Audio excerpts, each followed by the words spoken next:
Now, if you clicked on a video and it looked like this, well, the first thing you would probably do is go to your YouTube settings and make sure it didn't set itself to like 144p.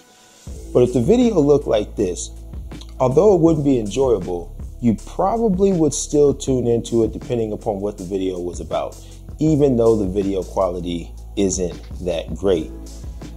But if the video sounded like this, it'd be a little bit harder for you to tune in, especially if it sounded something like this. You would definitely probably click off. Or if I was like, hi, I'm AnthonyToglife. Today we're going to talk about the most important thing in video. So let's just get right to it. So you get the point. The most important thing in video is your audio. Now that seems interesting and kind of backwards. The best thing in video is audio. But the reality is, number one, a lot of times people don't actually watch the video. They more so will listen to it while they're doing other things. And if you are watching the video, you can tolerate bad quality video depending upon what it is. If it's something where you need to be able to see something in the video in detail, that's a different story. But for the most part, like, you can tolerate a video that isn't the best of quality. But for whatever reason, when that audio isn't good, it's just very difficult for us to be able to tune in to bad audio for an extended period of time. Now, this makes sense. If you think about it, they use audio as a form of torture. You know, they make people listen to the same song, or they play like a sound or a tone that's just annoying. So when it comes to what we hear, we just have a much lower tolerance level of listening to something that is not pleasing to our ears. So when it comes to my audio, my office where I record these videos is an acoustic nightmare.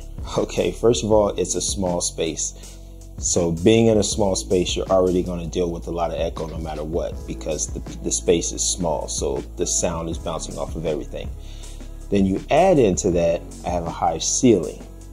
And then you add into that, I have no carpet. And then you add into that the wall is, I mean, I can't quite touch it. It's like 2 arm lengths away. So when you combine all of that, it makes it very difficult for me to get good audio. Now, of course, I could do a bunch of things, you know, put up the sound stuff and all that. I'm not trying to do all that. So I basically look for ways to be able to get good audio without having to do all the extra stuff. Now, since I have been, maybe not since I've been recording YouTube videos, but definitely for a really long time, my go-to for my audio has been the Tascam DR10L. And it normally has a lavalier mic. I've got a different thing plugged into it right now. That's been my go-to, and it has worked very well. I love the audio that comes out of it. It has just been an absolute workhorse for me. But the sponsor of this video, Boya, I actually talked to them when I was at NAB in April. Because if you remember, there was a video that I did, maybe you don't remember because you might not watch the video. There was a video I did talking about my camera rig when I was like first getting into video and I was building out some cameras, my EOS R on that rig.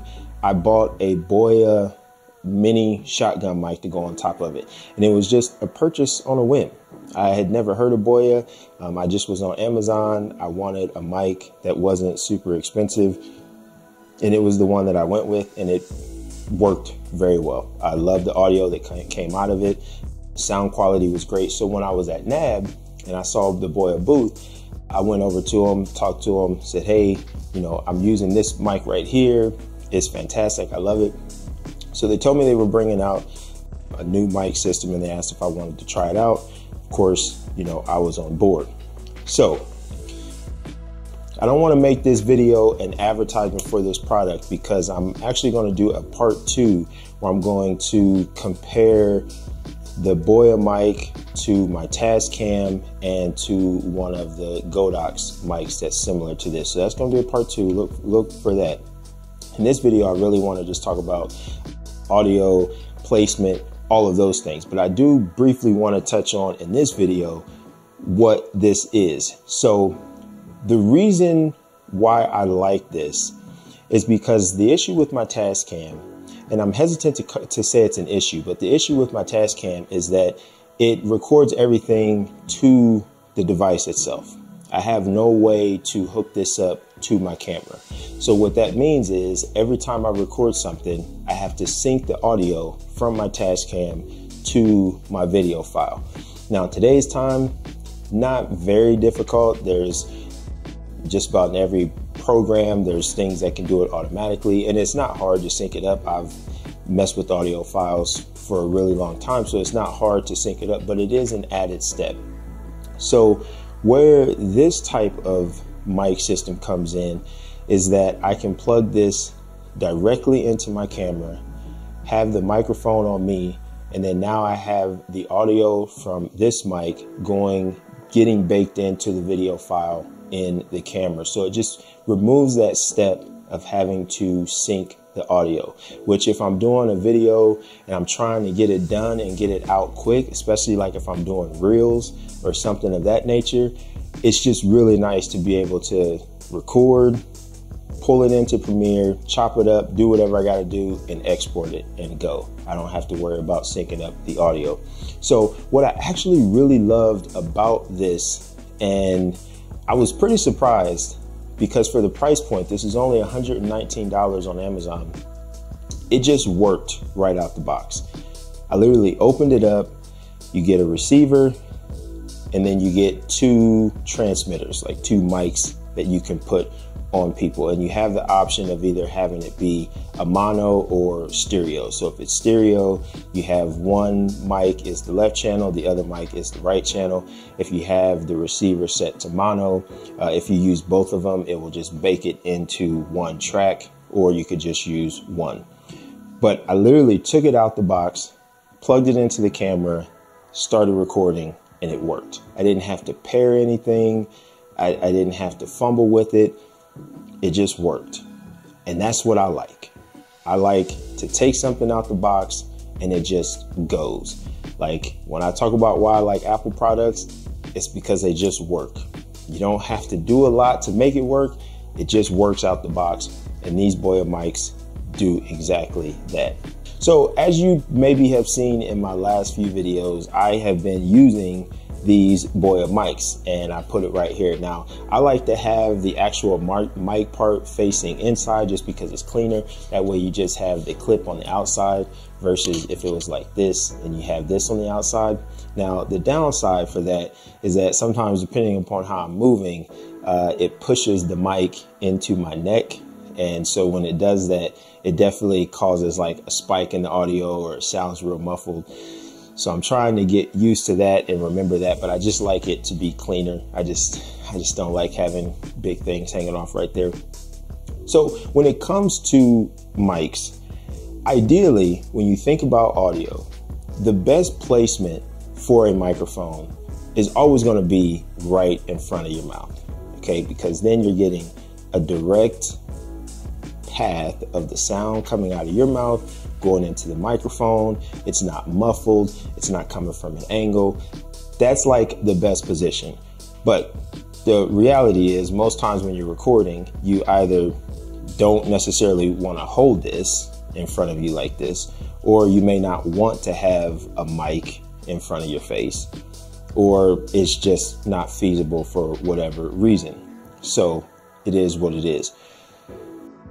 Then you're like, okay, well then where would be the best place to put it? Now I've played around with different positionings of this mic. I've had it to the side right here. I've had it from my hat. I've had it sitting down below. I've had it in a ton of different positions. And I think the best spot to put it, if you're not going to have it in front of you, is where I have it, right here, right below your mouth, near your neck area. Now, the benefit of that is that when you think about when you talk, where is the sound coming from?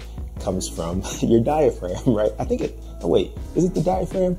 No, the diaphragm is your stomach. I guess it technically does come from the diaphragm, but it comes from right here, right? This is where the sound is coming from, and then it comes out of your mouth. So having it right below your chin, right here near your vocal cords, is going to be the next best spot to put it, because it's going to pick up that audio, so that way you're going to get nice, clear audio. It's not going to be necessarily as crisp as it would be if you had it in front, but I feel like it's the next best spot. So let me just show you here. Okay, so obviously you've already been hearing it there. Now, if I have it over here, it doesn't sound as bad, but now the audio is going in this direction, and this is trying to pick it up from the side. So it's just not going to sound as clear over here on this side as it is on this side. And if I were having it, say I had on a hat and I have it up here, it's going to be the same thing. Your audio is down here, it's projecting this way, and now you have a microphone that's here. And even if you have it placed down like this right here, you have this mic that's essentially trying to pick up this audio that's coming from here. So the problem is, it's almost more of a secondary receiver of the sound versus it being in front and being like the primary. So you certainly can do it. For me in my office, I found that the echo that I have is a lot stronger when it's here, or when it's here, or even when it's down here. The echo is just a lot stronger. The audio isn't as clean, and then I'm having to do a lot of work in post to EQ it to try to get it to sound good. So for me, putting it right there has been the best spot for my audio. So when it comes to video, audio is very important, and that is not just with YouTube videos. That is, you know, if you're making content for social media, if you're making content for clients, any video that you're doing for an audience, your audio is going to be very, very important.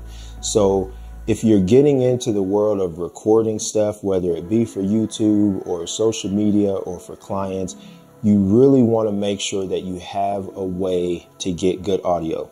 And unfortunately, your audio on your camera is not going to be good for the most part, for two main reasons. Number one, the mic that's in cameras, just they're not quality mics. They don't really have any preamps, so the sound is just not going to be great for the human voice. That's number one.